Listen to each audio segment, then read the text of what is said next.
Gracias. Tiene la palabra asambleísta Mae Montaño. Gracias, señora presidenta.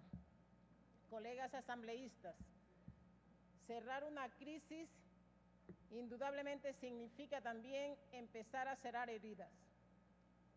Y en estos días, precisamente hemos sentido que algunos tienen más interés en profundizar las diferencias y en generar nuevas heridas. Es lo que estamos sintiendo con los médicos del Ecuador, cuando los activistas sociales del pasado, cuando algunos forajidos de ayer han calificado y descalificado a los médicos por gozar de su derecho a movilizarse y a la libertad de expresar sus diferencias. Pero hablemos de la crisis, hablemos del cierre de la crisis bancaria.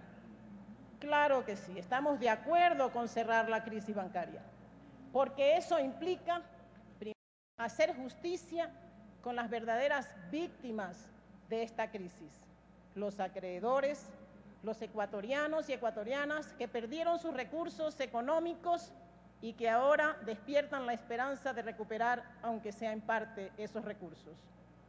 Permitirle a los llamados deudores de buena fe ser escuchados y saldar sus deudas con dignidad. Pero también significa no a la impunidad, y escuchen bien, a los verdaderos, y voy a subrayar esa frase, esa palabra, a los verdaderos responsables de la crisis, a aquellos que se alzaron con el dinero de los ecuatorianos, no a la impunidad a ellos, no a la impunidad a los administradores de mala fe, aquellos que los definió muy bien Patricio Donoso, no a la impunidad a quienes con sus acciones y omisiones disfrutaron y han sido beneficiarios indirectos de la crisis. Pero cerrar esta crisis bancaria también tiene que significar, señores y señoras, reconocer a aquellos inocentes que por interés político y por odio desmedido han sido considerados y convertidos en culpables. Cerrar la crisis bancaria tiene que significar dar un paso adelante para dejar atrás el discurso politiquero, envenenado, lleno de odio, que convoca a la división de los ecuatorianos. Tiene que significar dejar atrás el discurso que sataniza, que generaliza, que estigmatiza a todos aquellos que desarrollan una actividad que es necesaria y nadie lo puede negar para el quehacer económico y financiero de un país. Si no, el sector público no tuviera bancos y financieras y no tuviéramos a políticos desempeñando roles de banquero improvisados, eso sí, improvisados y haciendo daño a las instituciones del sector público. Cerrar esta crisis bancaria, voy a insistir, tiene que significar reconocer la inocencia de hombres honestos y trabajadores como Guillermo Lasso, que nada han tenido que ver con la crisis bancaria.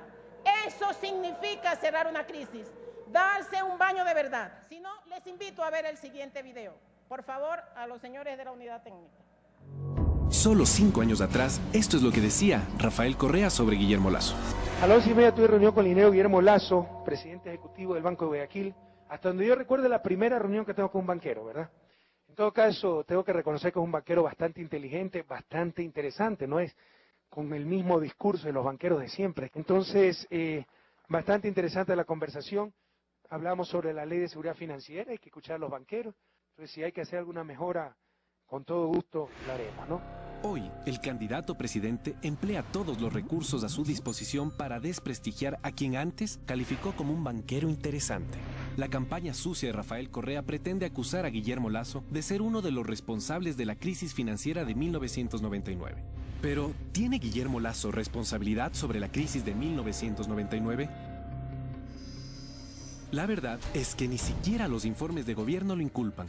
En 2007, la Comisión de Investigación de Delitos Financieros, creada por el propio Rafael Correa y presidida por Eduardo Valencia, no estableció responsabilidad alguna de Guillermo Lasso o el banco que administraba. Nosotros manejamos esa investigación con alto respeto a todas las personas porque el honor en este país no puede estar en entredicho. Cuando en algún momento, porque había información no reservada que la podía develar, lo hice. Y encontré que había habido alguna imprecisión porque durante la investigación encontré que había elementos para comprobar que no había responsabilidad, lo hice. Ese fue el caso, por ejemplo, de Guillermo Lasso, que yo mandé una carta a un periódico diciendo que el nombre que lo habíamos develado en su inicio, a la final no habíamos encontrado ninguna razón para que él pudiera de alguna manera estar involucrado en el proceso. Paradójicamente, el informe del gobierno que exculpa a Guillermo Lasso de cualquier responsabilidad en la crisis señala expresamente a Pedro Delgado como uno de los responsables de la quiebra de la CFN en 1999. Es decir, Rafael Correa emprende una campaña sucia contra un inocente mientras encubre y premia a uno de los responsables. Correa acusa a Guillermo Lasso de haber sido parte del gobierno de Mahuad. Lo que no dice es que Guillermo Lasso no tuvo ninguna responsabilidad de las decisiones que se tomaron en políticas financieras en ese gobierno cuando ocupó la gobernación del Guayas. Luego, Lasso asumió el Ministerio de Finanzas después del feriado bancario, cargo al que renunció luego de un mes justamente por sus diferencias con Mahuad. Rafael Correa se aprovecha del sufrimiento que ocasionó la crisis de 1999 a decenas de miles de familias y resucita el fantasma del feriado bancario para distorsionar la historia, mentir e involucrar a un banquero honesto como Guillermo Lasso, que no ha sido responsabilizado ni procesado por dicha crisis.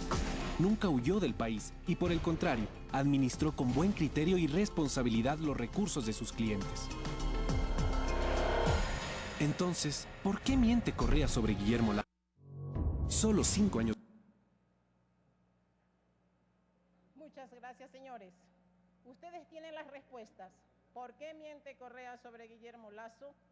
Basta de campaña sucia. Cerremos la crisis bancaria con un baño de verdad, con transparencia, con sinceridad. Eso es lo que necesita el pueblo ecuatoriano. Muchísimas gracias y le dejo tiempo, señora presidenta.